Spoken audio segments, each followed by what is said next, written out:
What is up, everybody? Welcome back to Little Pig Barbecue. Man, it's been a long time. It's probably been close to a year since I've put out a video. To be honest with you, I haven't really had the motivation to get a video done. But today, I'm going to do a special one for you all. My Char-Griller Akorn video has had a ton of questions about it, so I want to get out there and get cooking on that today. So we're going to do some St. Louis style ribs today on the Char-Griller Akorn. I'm going to show you how I get the grill going, how many coals I use, how I light it, and the settings I do for a good low and slow cook. So let's get you down here and get these ribs seasoned up and get them out on the grill, and hopefully you guys enjoy it. So stick around, and if you haven't subscribed, please do so and leave me a comment after the video is over. Appreciate you guys stopping by. Alright, so today we have a nice cut of St. Louis style ribs. Bought these as spare ribs and I trimmed them down. Pretty much all I did is just remove the membrane and trim it up and square it up nice and neat. We're going to do these really simple today. I'm going to just use some Famous Dave's rib rub. You can get this stuff at Walmart. It's pretty cheap and I've seen it at a lot of grocery stores. So it's pretty good. It's got a lot of salt in it. Got some pretty good color, some nice herbs and spices and things. So we're going to use this today. We're not going to use a binder. Again, we're going to do this super simple. I like to season the backside first. So we're going to give it a good shake and get these babies seasoned up. And you can go pretty heavy on this. You just want to get some good color, and you can see there's some good texture to this also. We'll get it patted in real good. And then we're going to flip them over and do the same thing. Got that in there, we'll pat that in. We'll get the sides.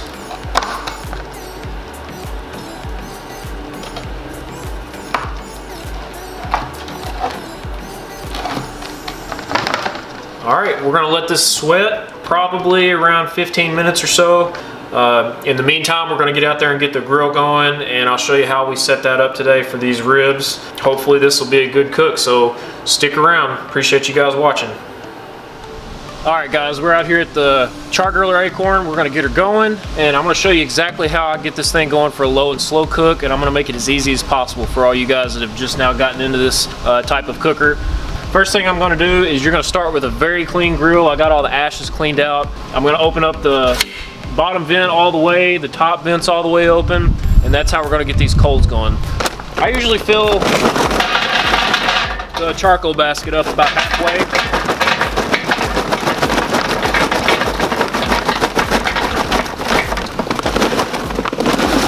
And that'll be plenty to keep this thing going for hours. If you have a longer cook, like if you're doing a brisket or a pork butt, fill it up a little bit more. But I'm doing ribs today. It should only take about 4 to 5 hours. So fill it up about halfway with, today I'm using Kingsford briquettes, but you can use lump in this thing. What I really like about the Char-Griller is you can also use just regular briquettes.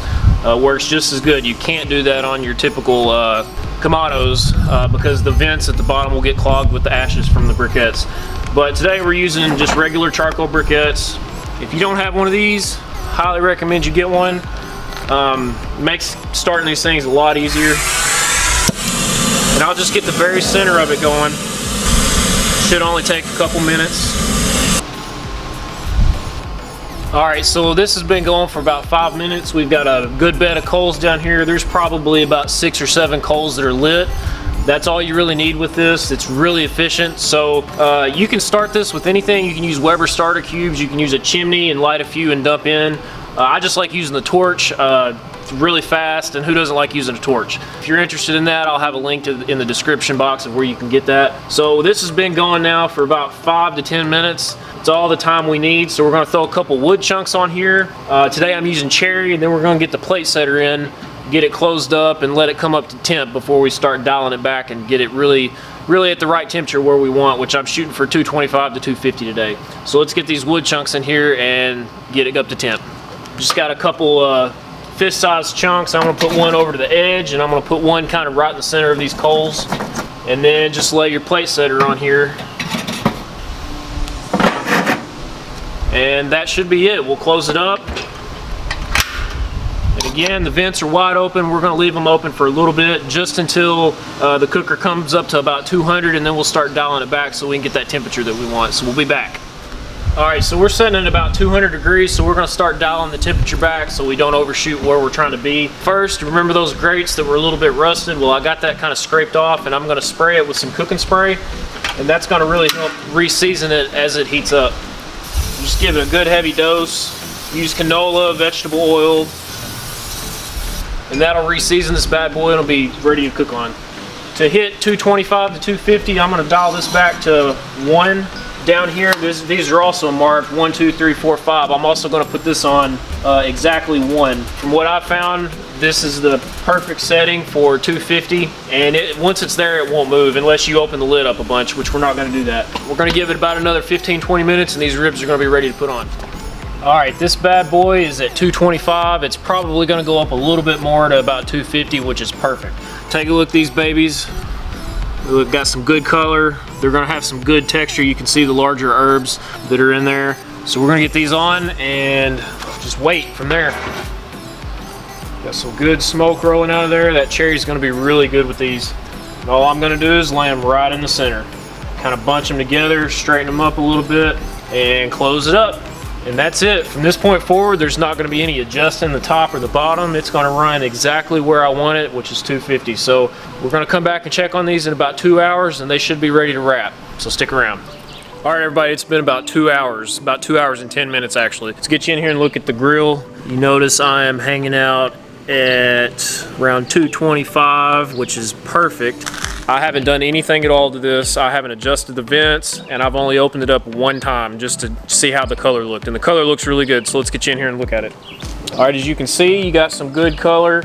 You got some pullback on the bones here. The rub's not coming off, so that's exactly where I want these to be. I'm gonna get them pulled off, and we're gonna put them in a wrap and throw them back on for about another hour. Let's take these in the house and get them in the wrap and put them back on the cooker, so hang tight.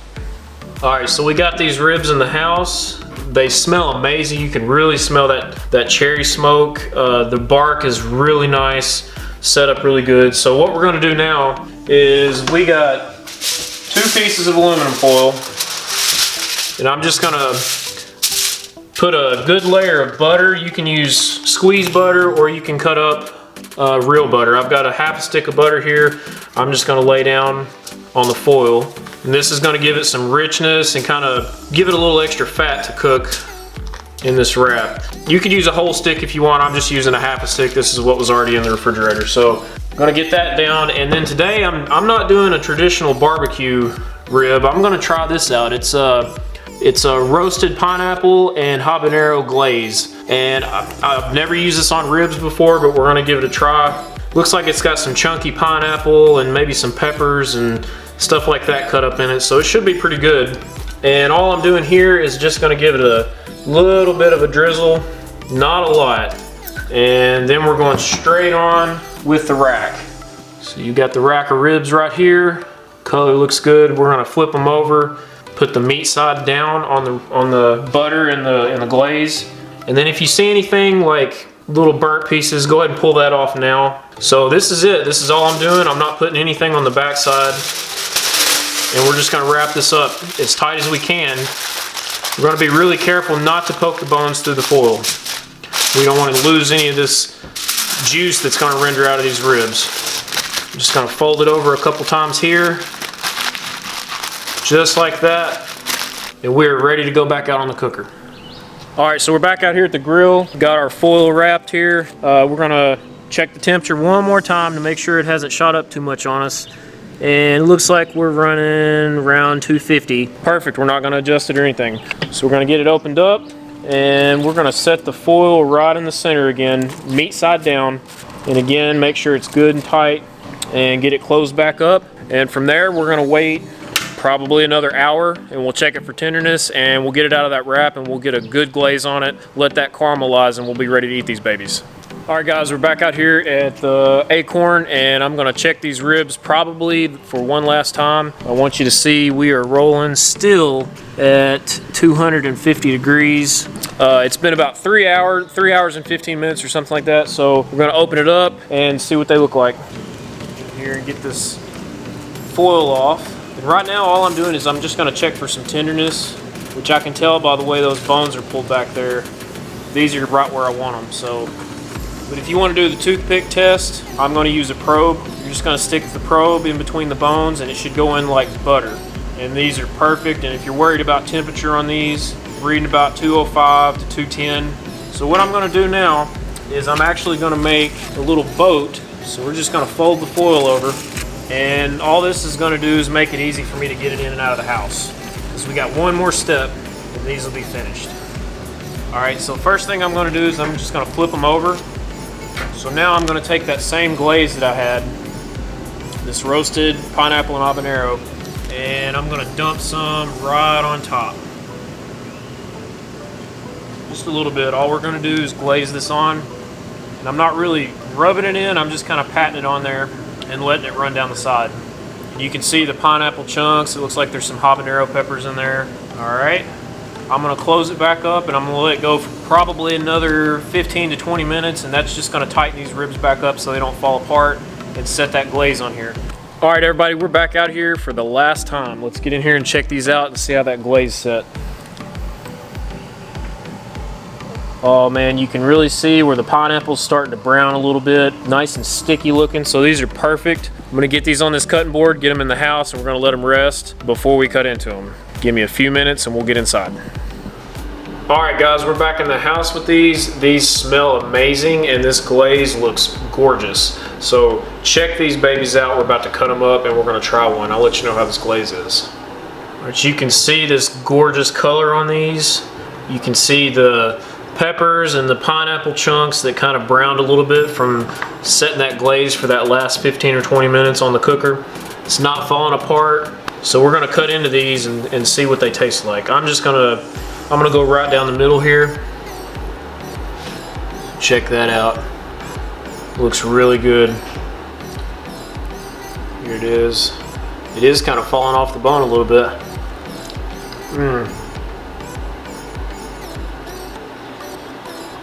They're so tender and juicy. Look at that, nothing left. This glaze has the perfect amount of heat, and it follows through with some sweet from the pineapple. These are probably top 5 best rack of ribs I've ever made. The bark is really good from that rub too. Famous Dave's isn't my favorite rub, but if you're in a pinch, pretty much every grocery store has it, and it's pretty good stuff. It's really good on pork chops also. But this glaze, this is where it's at right here. It's good on chicken. I've had it on chicken before, but definitely ribs. I'm going to be doing this again. I might even next time mix a little bit of barbecue sauce and maybe do some experimenting with it. Let's kind of recap on what we did. So we had the cooker going at 250 degrees. We had just a couple of briquettes started with a torch. You can use a lighter cube. Bring it up to 250 degrees, put that plate setter in, throw a couple chunks of your favorite wood. I used cherry. Hickory would have been really good. Any fruit wood would have been good. Apple is also really good. So you get the grill going, season your ribs up how you want them, throw them on. Once that acorn is dialed in, that's where it stays. You don't have to worry about it jumping up to 400 degrees or the temperature dropping out. It's pretty windy today outside. The wind didn't affect it at all. It does really good in the cold weather. It is one of my favorite cookers that I've ever used. Relatively speaking, it's pretty cheap compared to some of your other ceramic cookers like your Big Green Egg or your Kamado Joe. I highly recommend that grill, and I highly recommend these rubs, this rub and this glaze. But after it went for about 2 hours, we got them off, put it in a wrap. You can put anything you want in your wrap. That's where you get creative. You can put any flavors you want. You can go spicy, sweet, savory, whatever you want. It's up to you. Get it back on the grill for about an hour or until it's tender. In my case, it took about an hour.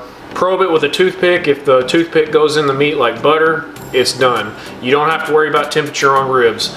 Get them pulled off. If you're going to sauce them, glaze them, whatever you want to do to them, you can pull them off then and just eat them without any sauce at all. Just kind of have a dry rib, or you can put it back on with some sauce or glaze or whatever for about 15-20 minutes. Let that get tacky, and you are good to go. Super easy recipe. Give it a try. I hope you enjoyed this video. If you did, give me a thumbs up. Please subscribe to my channel, and I'll leave some links in the description for all the products I used here. I'm not sponsored by anybody. These are just products that I like to use. So if you're interested, check them out, and I'll hope to see you guys next time. Thanks.